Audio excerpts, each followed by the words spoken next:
Magandang araw sa inyo mga kaibigan. Itong ating almusalita sa araw na ito, October 10. Ang ebanghelyo natin ay Luke 11:5-13. Ito po yung talinghaga ng makulit na kaibigan na pabalik-balik, paulit-ulit pumupunta sa bahay at kumakatok para humingi ng tulong.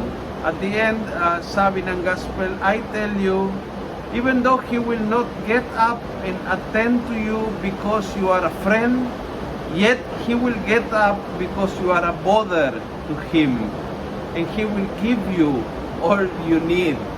Napakaganda. Yung punto ni Jesus is maging matyaga sa ating pagdarasal. Maging masipag tayo sa ating pagdarasal. Hindi tayo nagtatampo agad kapag negative ang response ni Lord sa ating panalangin. Hindi tayo nagtatampo kung hindi nating makuha agad-agad yung gusto nating mangyari sa buhay. Tayo ay maging persistent, matyaga, masipag ng paulit-ulit humihingi.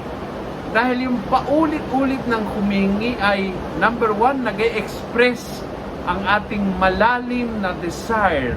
Nakita ng Panginoon doon kung gaanong kahalaga ang hinihingi natin sa Kanya dahil hindi tayo sumuko agad kapag negative ang response. Pangalawa, nakikita po natin sa ating sariling paghingi kung ano ba talaga ang mahalaga, kung ano ang hindi gaanong kahalaga sa ating paghingi. Maraming beses na purify ang prayer as you pray, as you go on, as you repeat, you realize, well, it's not that important. And you learn to put details into your prayer. Tulad ng, well, Lord, sana ito ang bigay mo ako, pero kung hindi man, tulungan mo akong gawin ang iyong kalooban. And when you start to be open na mangyari ay hindi ang gusto mo, kundi ang gusto niya, then that prayer start to be more beautiful. Kung nagustuhan mo ang video ito, pass it on.